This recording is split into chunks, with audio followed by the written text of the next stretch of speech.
The story is less than 50 years old. It's about a planet that must be saved. That world is an unpeaceful world, it's an unjust world, it's an unsafe world. Is it naive to say that we need to build a clean, green world? Greenpeace has been in the forefront of the ecological fight for the last 40 years and become one of the loudest and most feared voices of this threatened world. Although powerful now, at the start it was just a small group of people with long hair. We started out as a bunch of hippies, you know, and we were a bunch of hippies for a long time. From the beginning, they adopted a method. Greenpeace action isn't to put up a banner and to say, look at the logo. It's to say, look what's happening here. You haven't seen it up until now. Direct action and shocking images. This method was key to their success. Greenpeace has had an exceptional destiny. Its story has followed the progress in the ecology movement and the crises. But the initial inspiration remains. My mother used to joke about the chutzpah of believing that 3 or 4 people sitting around a kitchen table could change the world. And yet, we did change the world.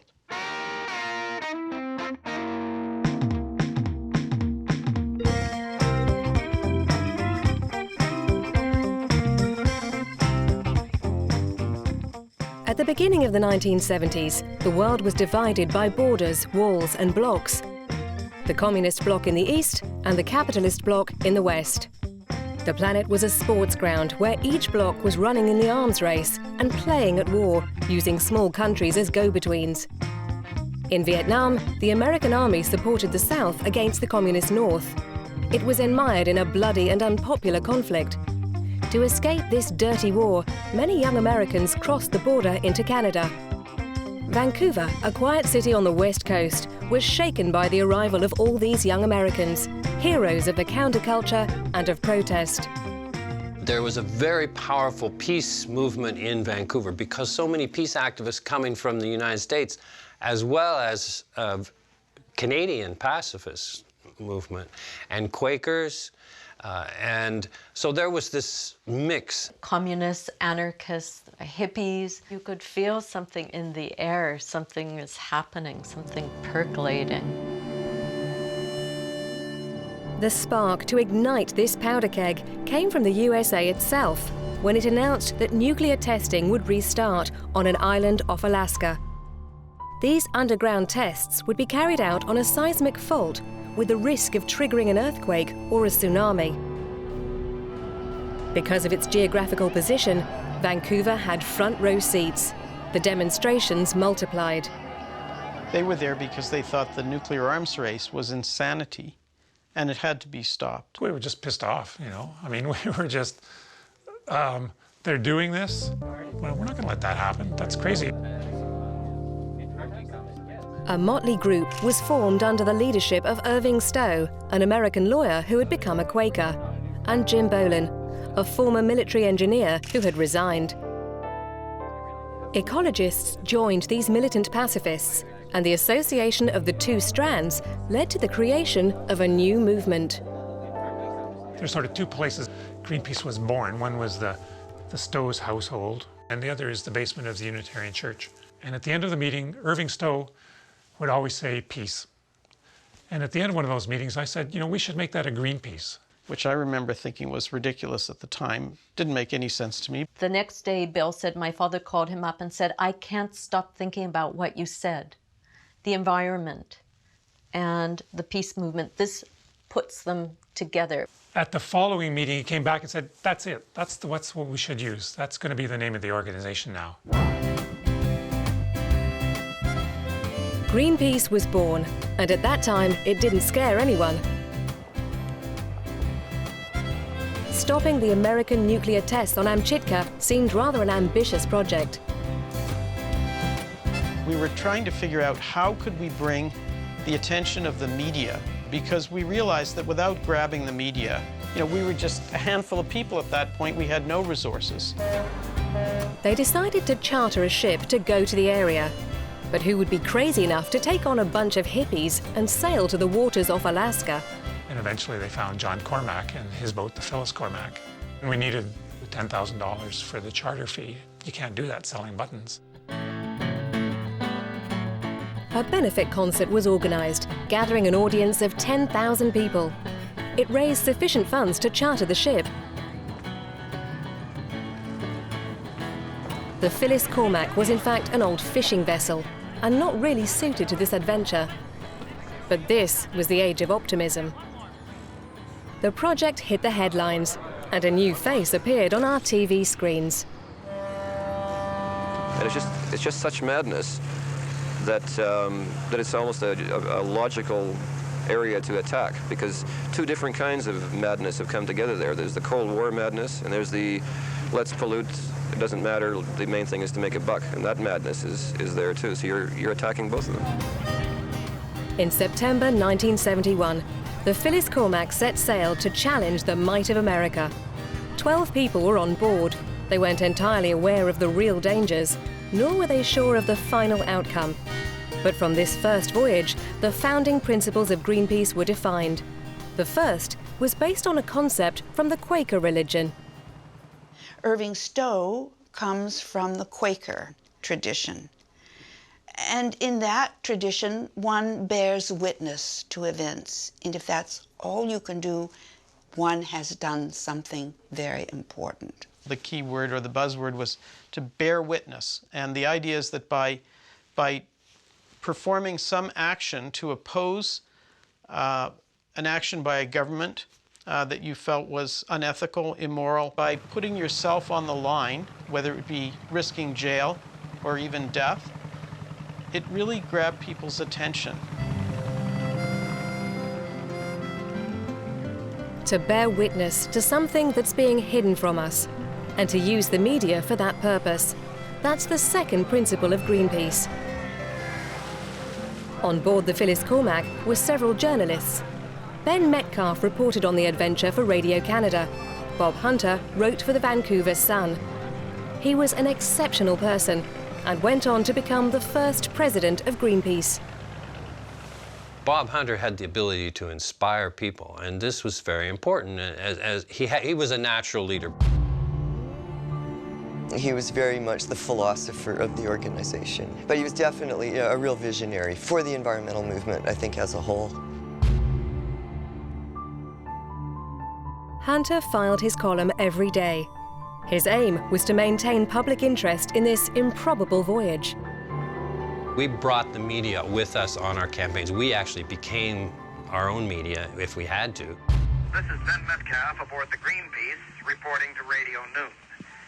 The Greenpeace has now been out nearly a month on its voyage of protest against the U.S. hydrogen bomb test at Antarctica. I remember the transmissions from the Greenpeace being electrifying. Ben Metcalf's voice crackling, with the static. Sometimes it was almost hard to make out, and you could hear the waves in the background. Ashore, there was a whole organization sending out the news coming from the ship. This is Dorothy Metcalf of the Greenpeace ashore. Yes. One moment, please. I'll start our recorder. Thank you. I designed my own job, knowing how news moves, what the media needs, and I made a list of all the radio stations in Vancouver, plus the news agencies, both national and international. Yes. The beauty, or the brilliance, if you will, of Greenpeace is that it has taken the idea of bearing witness and used it to capture the eyes of the media. But the Americans postponed the date of the nuclear test. Doubts started to emerge. Should we go on? Should we go back? What's the weather going to be like? Can we survive out there? How is this going to play in the media? What's the important thing for the world to know? In the Gulf of Alaska, the sea became rougher as the storms broke. Following another postponement, After a voyage of over a month, the crew decided to return home by a majority of 7 votes to 5. They had to turn back because this fishing trawler could not have made it. We were disappointed, we were angry, there was a lot of shouting. We talked about it interminably.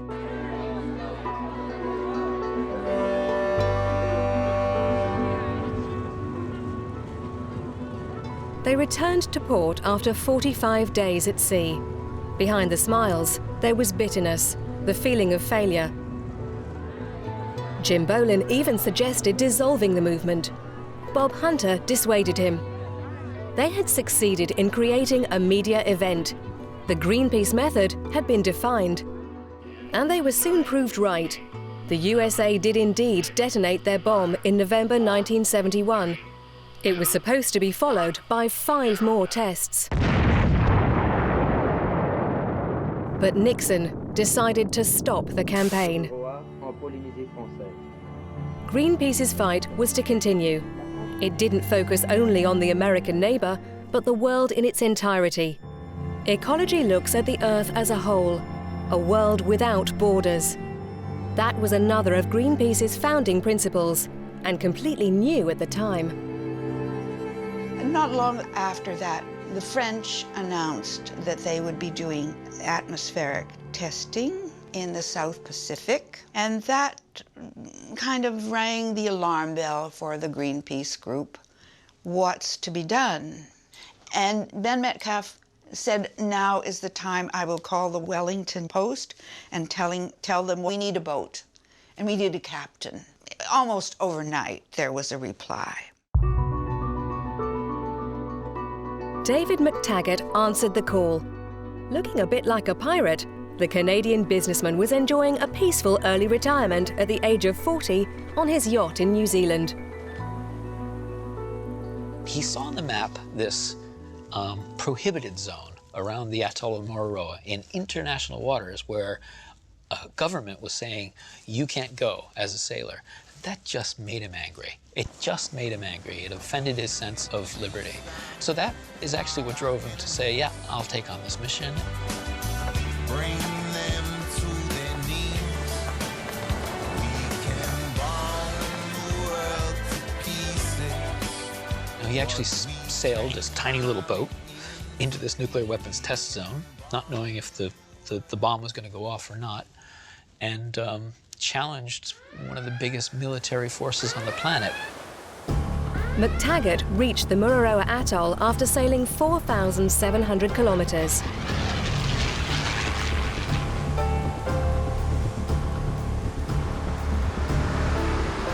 He had only just entered the forbidden zone when a naval unit boarded the yacht. Contrary to statements by the French army, McTaggart was badly beaten, injuring his eye. These photos taken by a crew member were widely disseminated. They made McTaggart famous around the world.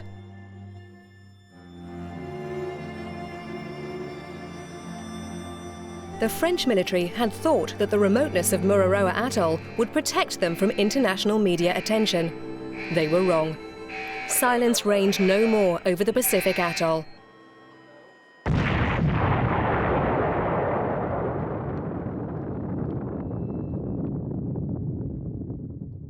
One year later, France decided to stop atmospheric nuclear testing.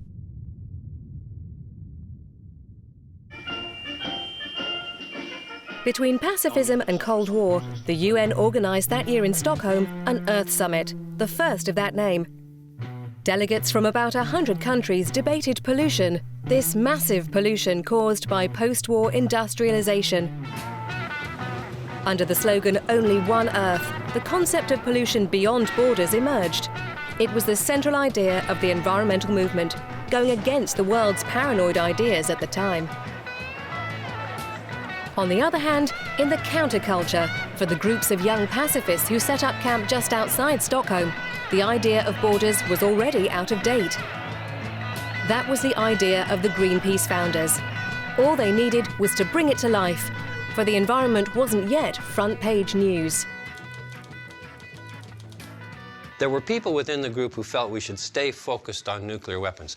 But there was this bigger ecology issue that we wanted to address. One of our objectives, probably one of our main objectives in that time, was to make environment an issue. We wanted to do something large on a grand scale that the whole world could see, and to start an ecology movement. And so this is why we ended up deciding to do the whale campaign. Bob, in particular, saw it as a huge opportunity for what he calls the mind bomb. The whales could be a symbol for ecology and for wilderness.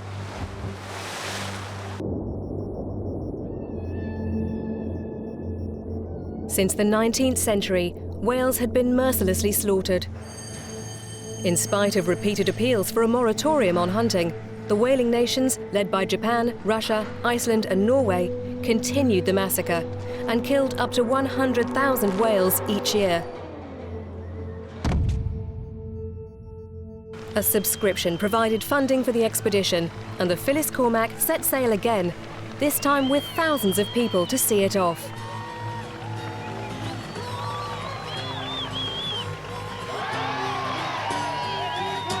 All the Greenpeace is a-sailing, they're crazy as hell. They'd be riding the big ocean in a hollowed-out shell. They'll probably get seasick, or they'll probably go blind. They're probably on drugs, or at least out of their minds. What is a whale but a Greenpeace wasn't yet a well-known organisation, but the crew was already becoming international. We have two things. One of them is that we'd like to point out to everybody that we're not just a Canadian boat with a Canadian crew, that we are in fact an international crew flying under a United Nations flag. And we have people here from all over the world who can speak a bunch of different languages. And one of the languages we're learning to speak here is whale. It took 2 months of hunting before the Soviet whaling ships were finally spotted. There were 3 ships in the fleet, 1 factory ship and 2 harpoon ships.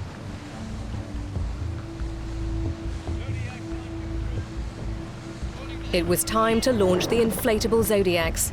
The Zodiac, a new ingredient, completed the Greenpeace method. It's a floating slaughterhouse for whales. Terrible, it's stench, it's horrible. There's a big pipe coming out of the side of this boat. Blood is just pouring out of this pipe. And the smell, you can smell it from a long way away. It looked like a death scene. Greenpeace's idea was simple: to get between the whale and the harpooner to prevent the latter from firing.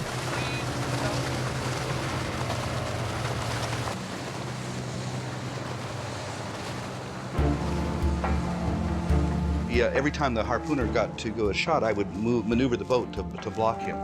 And this was working really good, and I looked at Bob and I said, this is great and everything. And then the captain on the Russian whaling boat came down the catwalk and he screamed into the ear of the harpooner. Then he looked at us and he went like that. And I'm thinking he's not going to shoot, but I can see he's turning the harpoon like this. And it looks to me like maybe he's going to do it, he's going to do it. And it does. Boom, we hear the explosion. And there's this cable attached, and the cable comes right down beside their boat. It could have killed them, easily killed them.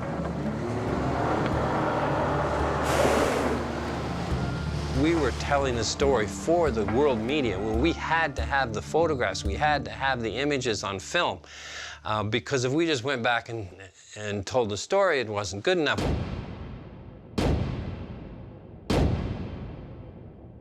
A boat in front of a harpoon to save a whale. And that simple image just declared, in a single shot, you got it. And, are you with the harpooner? Are you with the whale? Which side are you on? And it drew a black and white line between 2 possibilities, and it forced you to choose. Bringing people to the scene of the crime and then confronting them with a choice. What do you want to do with this? What's your opinion? That issue became a metaphor for what we were asking people to do. I'm asking you to take action. I'm asking you to take a stand. I'm asking you to make a moral choice between right and wrong and do something about it. the Greenpeace method would demonstrate its effectiveness with seal cubs. Hundreds of thousands of these whitecoats, as they're called in Canada, were being killed each year for their fur when Greenpeace decided to start campaigning in 1976. There were other people talking about ecology before Greenpeace, but with Greenpeace, the growth of ecology took off. The helicopter and the clothing demonstrate the change in status. The whale campaign had generated an influx of donations. Greenpeace had money. Greenpeace could hit hard. The pictures were a condemnation in themselves. The shots of blood-stained ice went around the world, putting a stop to fur imports. Greenpeace was gaining international renown. Brigitte Bardot, a world-famous star at the time, came to support her Greenpeace family. I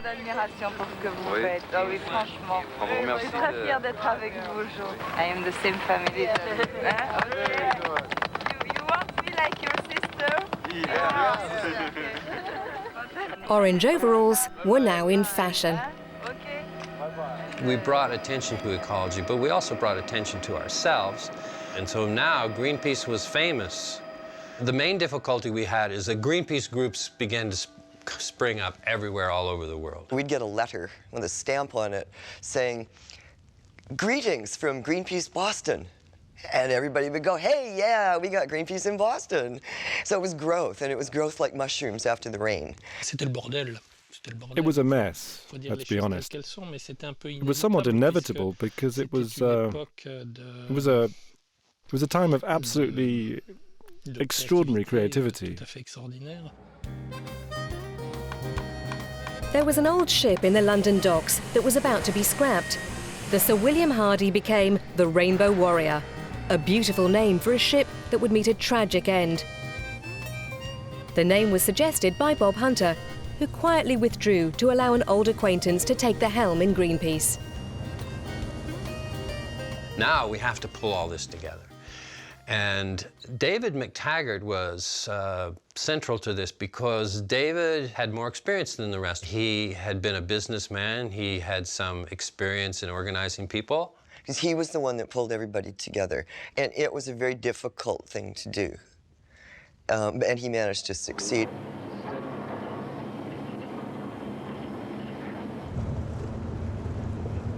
Yes, the answer is yes. You are under arrest. Fine, we'll call you back in just a moment, please. Thanks very much. Yes, thank you. Now what? David's vision was that we could build an organization that could address the issues that you couldn't address nationally. The transborder and the international issues, and that's where he saw the holes. The former businessman saw Greenpeace as a green multinational. He moved the headquarters to Amsterdam. Financial independence was ensured by donations from the constantly growing membership of the organization.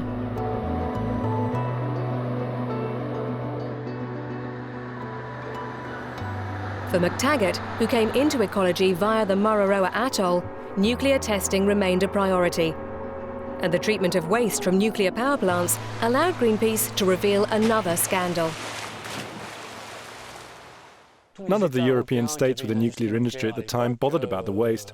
They chucked it overboard 500 kilometers off the coast of Spain. This is, hard to believe today. There were barrels of radioactive waste being dumped overboard, 55-gallon drum. That's it. Radioactive waste. It was happening in front of our noses, not far from the coast of Spain. No one saw it or wanted to see it. After following the ships that were doing the dirty work, they brought out the Zodiacs. Then a strange sort of ballet started. It was all captured on film.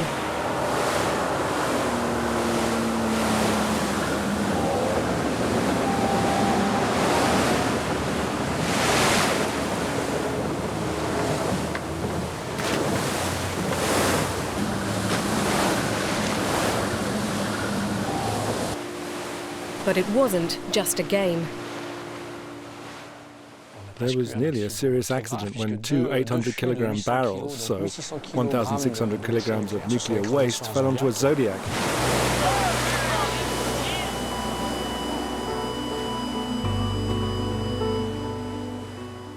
I must have had a premonition. I pressed the burst button and I got the whole sequence with the barrels. The photo went all around the world and was published hundreds of times. The connection between the action, the taking of the photo, and the result of the campaign in less than 6 months was spectacular. 6 months later, the London Convention adopted a moratorium on the dumping of nuclear waste at sea.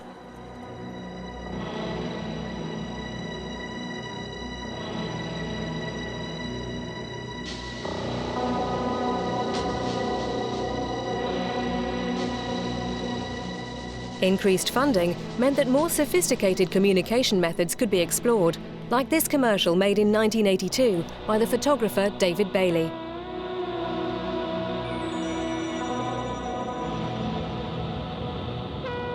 The nuclear industry was in their sights.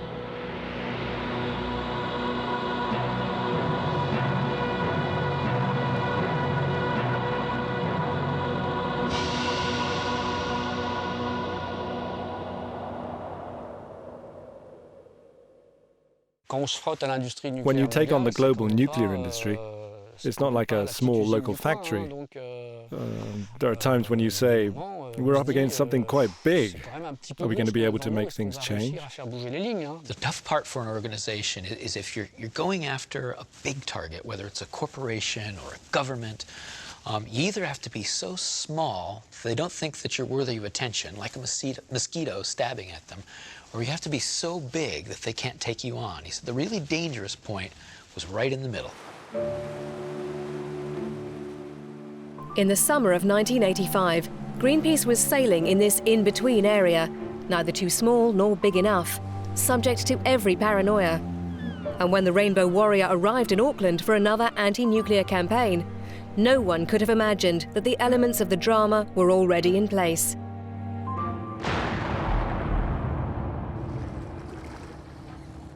During the night of the 10th of July, 2 explosions sank the organization's flagship, causing the death of the only member of Greenpeace to die in action, the photographer Fernando Pereira.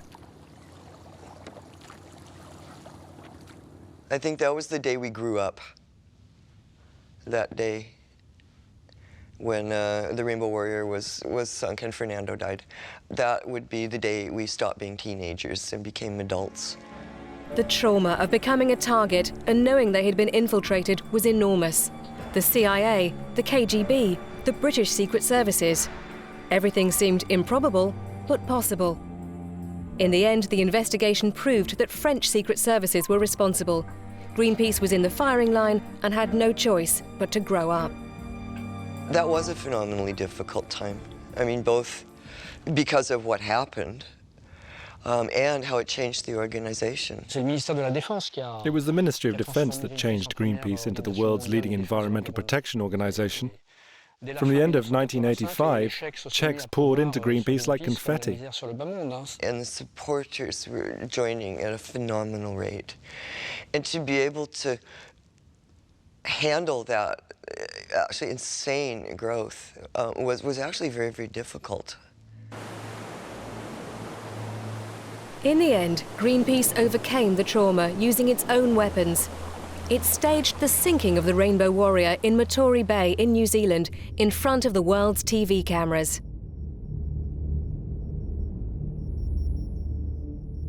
With over 1 million members, Greenpeace needed to remobilize around an ambitious project.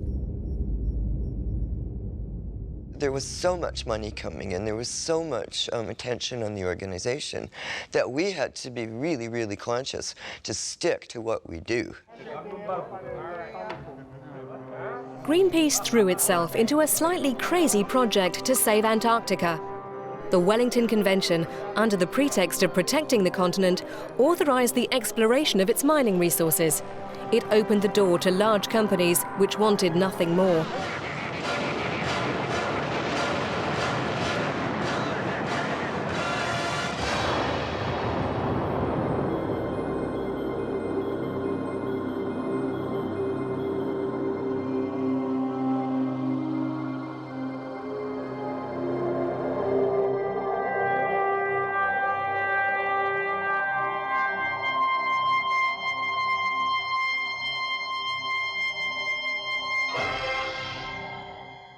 If we couldn't set aside this one place in the world from exploitation, how on earth could we save the rest of the planet? So we decided to go to the continent and set up our own base camp there.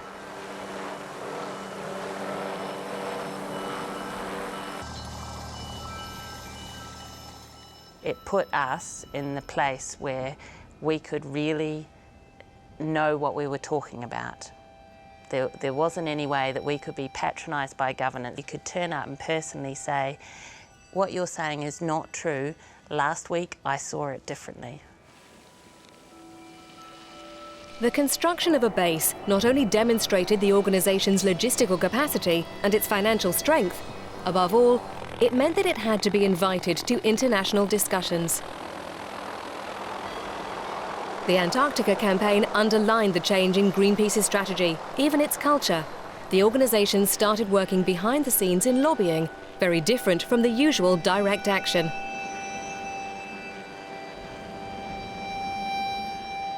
We also had a very extensive campaign running very quietly behind the scenes at a very high level, pulling strings, people who knew people. One of those people was Jacques Cousteau, who became very engaged and very interested in this issue, and at one point launched a petition in France, and it received something like 1 million signatures. Ironically, it was the political situation in France that helped Greenpeace. Michel Rocard had just been appointed as Prime Minister. One of his tasks was to repair the damage caused by the sinking of the Rainbow Warrior. Michel Rocard phoned me and said, "Bryce, we have to remove the stain on our national honour. We should never have done a thing like that. Come and help me set up a very strong environmental policy." And we particularly focused on the Pacific. What could we do for the environment of the South Pacific? Well, I'll never forget, in 1989, I got a call from the person who we worked with in the Cousteau Foundation. He called me up and said, "Kelly, France is going to abandon the Minerals Treaty and is going to go for environmental protection instead." And I said, "Uh-huh. Yeah, okay, it sounds like a good thing." And he said, "Kelly, we've just won the campaign." Having one country decide to abandon it was a huge thing. And then when we got Australia to do the same thing very shortly after that it was now just a matter of time. The first two dominoes had fallen, and that there would be a chain reaction, and the rest would start to fall after that, which is exactly what happened. Antarctica was saved. Under the Madrid Treaty in 1991, the continent became a natural reserve. All mining activity was banned for a period of 50 years.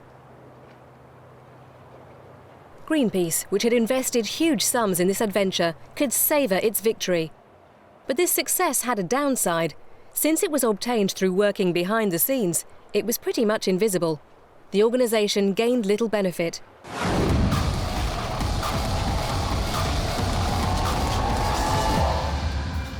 And at the same time, the ecological crisis was growing. The hole in the ozone layer, the nuclear disaster in Chernobyl, the chemical one in Bhopal, the greenhouse effect, the destruction of the Amazon rainforest. For the first time, the environment became a major concern. What legacy would be left for the children of the planet?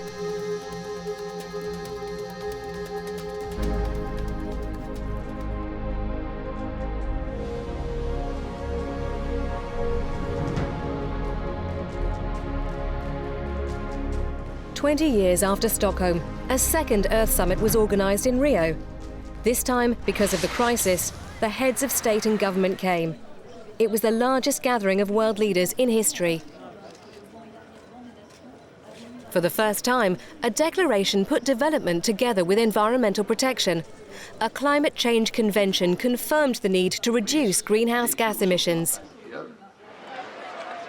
Outside the official summit, 17,000 people attended different forums organised by representatives of 1,500 NGOs. The environment was becoming a political and social issue. Greenpeace could celebrate that, but the organisation was swamped in the crowd. Its message was becoming diluted and commonplace. There was an identity crisis and a financial one. Having been close to 5 million in 1990, membership was falling. Greenpeace needed to get back to its old image and its traditional methods. In 1995, it had just that opportunity. Since the 1970s and the rise in oil prices, the North Sea had become a vast field of oil platforms that had sprouted like weeds. But the platforms were getting old. How could they be disposed of? Shell was the first company to face the problem, and they had a very simple answer. They would send them to the bottom of the sea. The oil companies intended to dump into the environment facilities that were a size comparable to the Eiffel Tower. Waste going into the sea, the prospect of direct confrontation, it was too good an opportunity. Greenpeace once more launched the Zodiacs. A fierce battle began to occupy the Brent Spar platform. So from the helicopter, we could look down and we saw all these little inflatables crisscrossing around the water with the water cannons pointing at them. Once again, tragedy was only just avoided.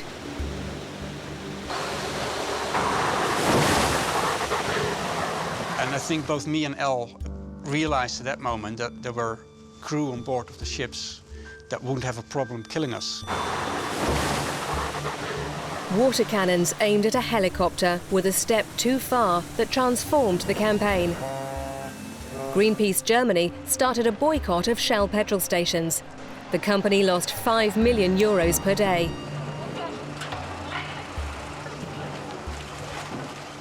Finally, after a trial of strength lasting 6 weeks, Shell gave in. The platform would be towed to Norway. Greenpeace had won, but this victory was marred by one error. The amount of oil left on the platform was less than the figures Greenpeace had given to the press. And there was a mistake in the sampling. The sampling was not adequately supervised. We honestly went out and said, we have made an error. We've made a sampling error. But the fact remains that chemicals or not, had there been absolutely no chemicals on the Brent Spar, we would have opposed it being dumped. It didn't matter that Greenpeace was right about the principle. Its credibility was seriously harmed. But events quickly gave it an opportunity to bounce back. France is going to restart nuclear testing. After wide consultation, I've taken this decision because I consider it necessary to the superior interests of our nation. Jacques Chirac's announcement of more French nuclear tests in the Pacific opened a new chapter in the war that had opposed Greenpeace and France for nearly 25 years.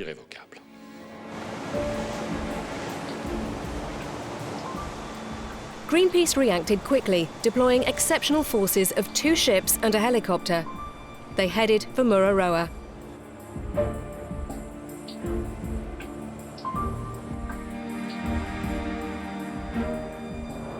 The first aim, to gain media coverage of the event, was quickly achieved.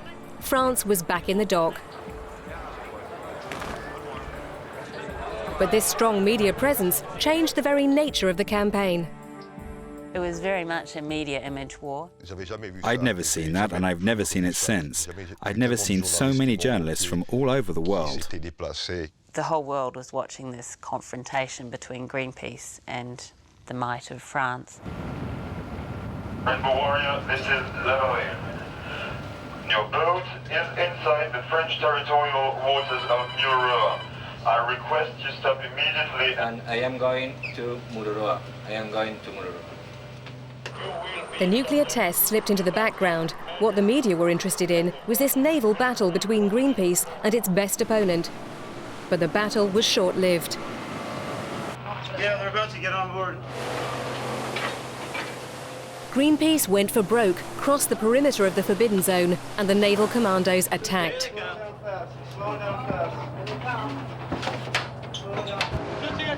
In 2 hours, Greenpeace lost its 2 ships and also the battle for pictures. It was the French Navy's video footage that showed the assault to the whole world. Greenpeace's footage couldn't be sent out. These are the last pictures that were shot. Rainbow Warrior. The French commandos have cut the main terminal, the main MSA terminal communication. The seizure of the 2 ships was a big blow to our plans because both ships were capable of transmitting video footage out to the world.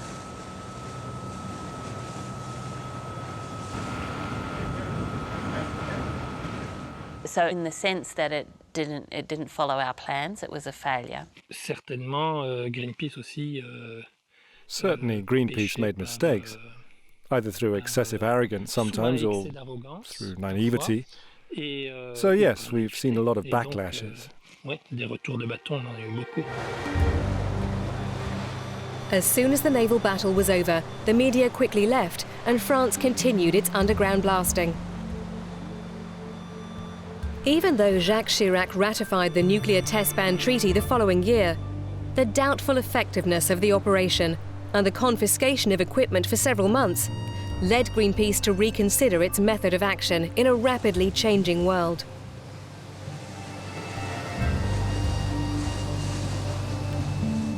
You have to find new ways to tell your story, because once you've told your story in one way, it's not news anymore. So going out in Zodiacs and blockading boats, it's been done. People have seen it. So you have to continually reinvent yourself if you want to change society.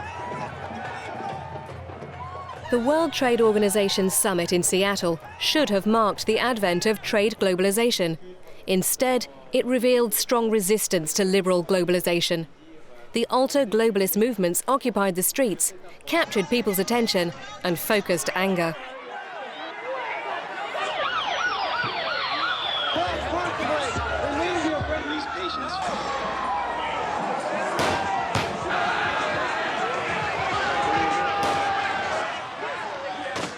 Greenpeace was present in Seattle, but in a very limited way, and working on specific technical topics, which were Greenpeace's field.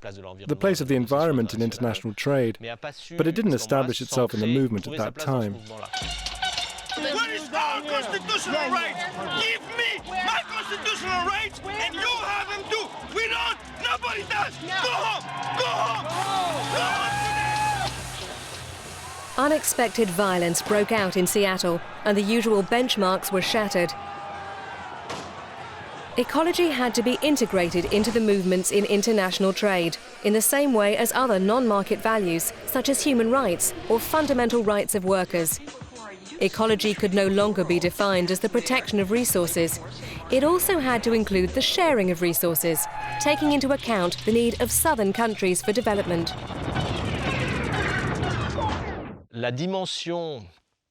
The north-south dimension of these problems wasn't part of the Greenpeace approach, but Greenpeace needed to position itself in relation to that movement.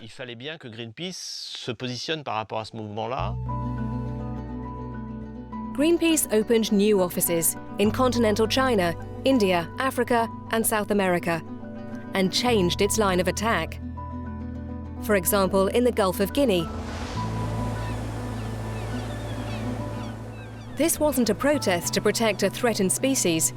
It was highlighting new fishing practices that were endangering the economic balance in the region rather than the ecological balance.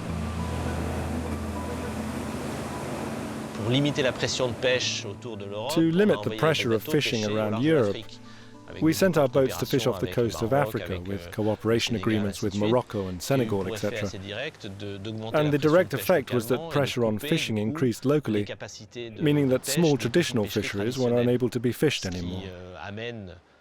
So a number of traditional fishermen had to give up their job. As they had boats, but they couldn't fish anymore, they became traffickers for migrants going to the Canaries. So it all comes full circle. Here they mass-produce genes. It could be electronic circuits or toys. There's pollution in China since it became the world's low-cost manufacturer.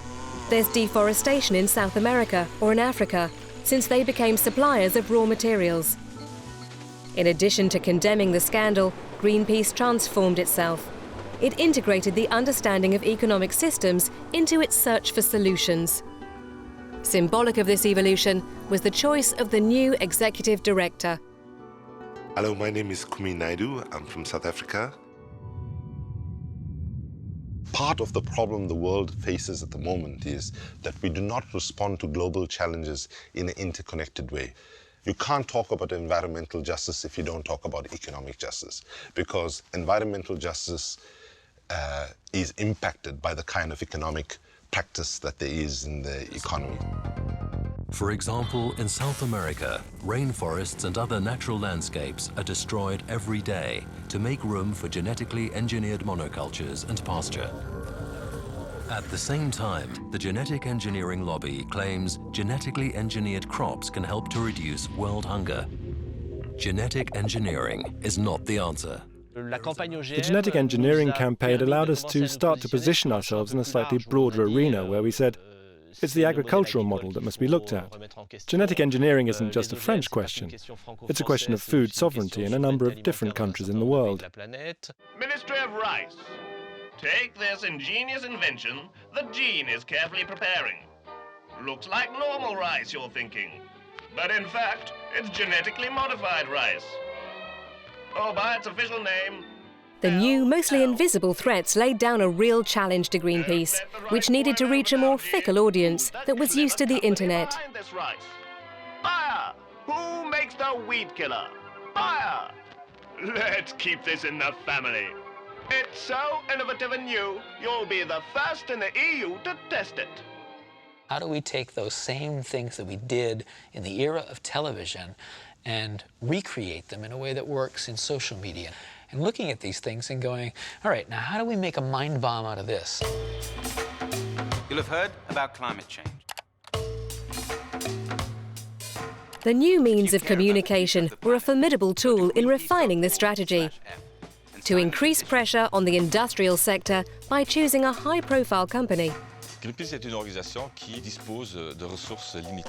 is an organisation with limited resources.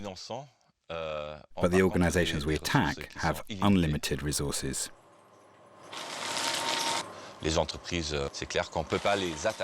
Obviously, we can't attack every company at the same time.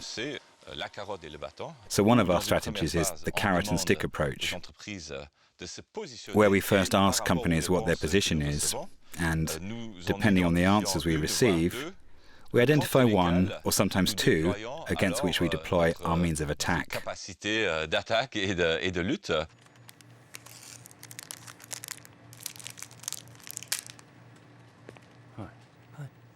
The impact of this campaign against Nestlé's use of palm oil, which encourages deforestation, was astonishing. It was viewed 1.5 million times in 2 months on the internet and forced Nestlé to stop using palm oil.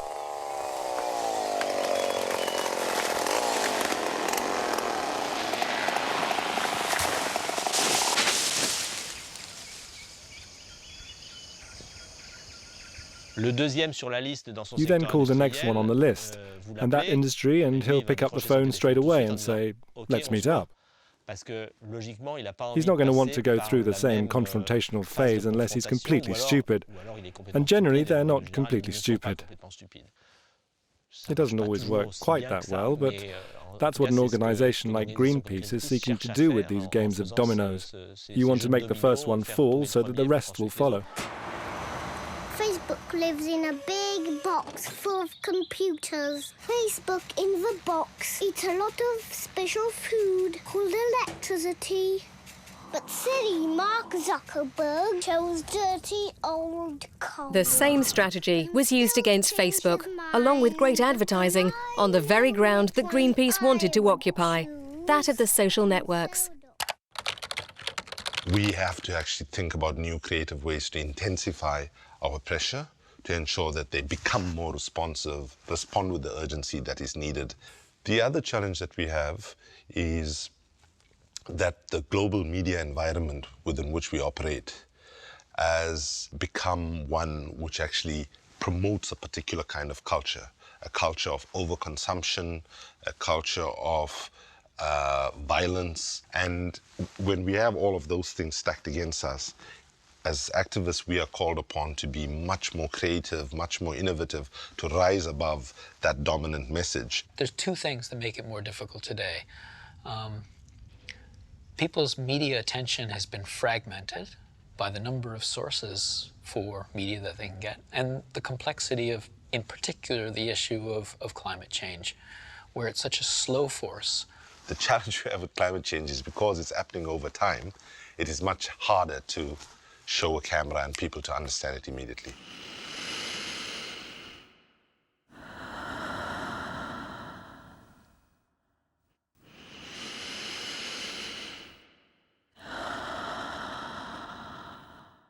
Climate change is the biggest environmental threat we as a civilization, we as a people, we as a planet have ever faced. And if we don't address it, that's it, game over.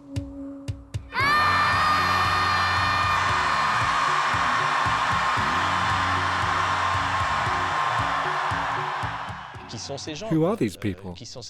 Who are these people that appear to be on another layer of interpellation? And it's exactly that. Greenpeace is the independent organization which is on a layer of governance that doesn't really exist.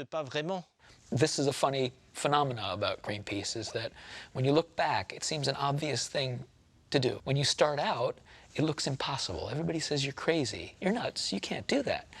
And then when you look back, it looks inevitable.